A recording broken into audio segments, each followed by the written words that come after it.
Extremists threw acid on him. On Christmas Eve 2011, Pastor Umar Malinde was attacked by two Muslims with buckets of acid. The acid ate away his skin, his eye, and his ear.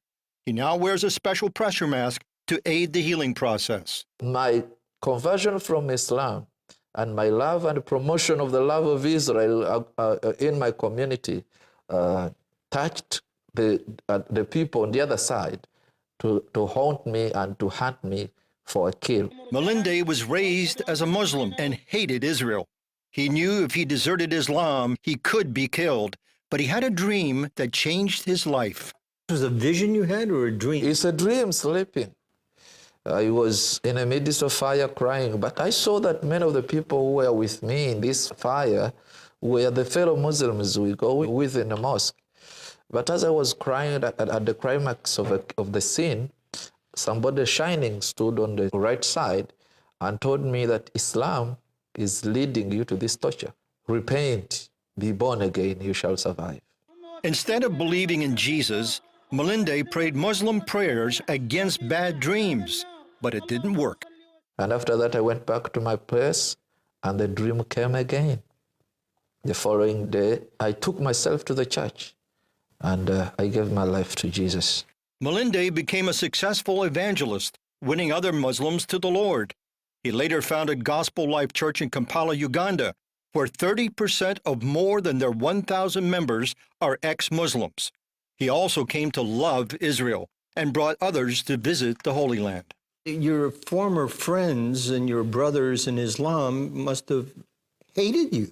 They hated me. That's the reason. So on the 24th of December 2011, as I was coming out of my church, somebody pretended as a believer. He said, "Pastor, can you help me?" He wanted my attention, my full face. Yet he had a bucket of acid in his right hand. As I was turning like this, the Spirit of God in me told me, he's a wrong person. So I turned my face to enter my car quickly to drive away. As I was approaching my car, he poured a bucket of acid on my head. Oh. So I felt like I'm being thrown into hell. I felt fire from up to down to my toes.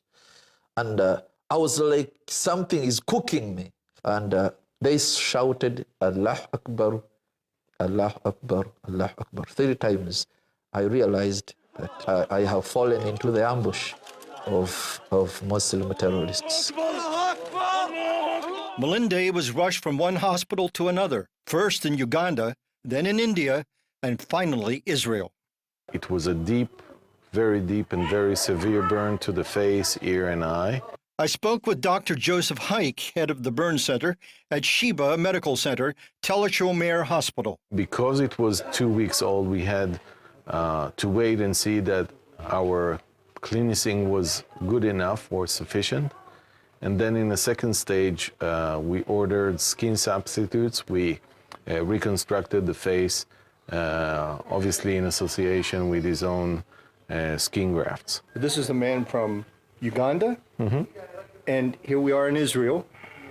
So why would you take him in here? There's no difference, and we do not discriminate between age, race, origin, religion, or whatever. This hospital has a big tradition for many years now to help around the world. What is the prognosis now from here on out? Most of the grafting helped and succeeded in 100%, but unfortunately we'll need further surgeries. Malinde told me that people need to understand that it takes the power of God to spread the gospel and comes with persecution. So you're not angry with God? I'm not angry with God. It has encouraged me to serve the Lord more, to expose the lies. You see, people say Islam is a peaceful religion.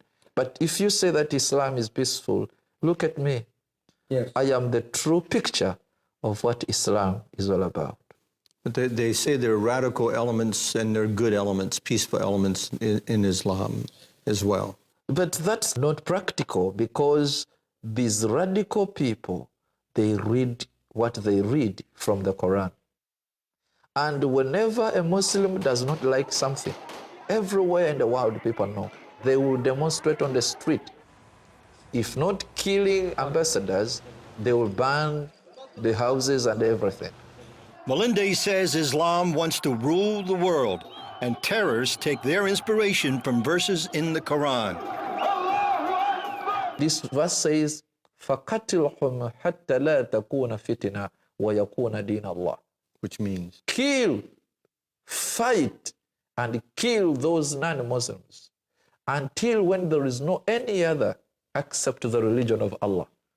how do we, as Christians, in my case, an American Christian from Scotland, how do we fight that? How do we defend ourselves against that? Islam is eating the West because the Western world has compromised and sweet-talking about what is happening and thinking that keeping quiet will save the situation. But you have to remember, hiding your head in the sand cannot chase your enemy who is chasing you to kill you. How do I love my enemy? If in this case you said you love your enemy, they did this to you.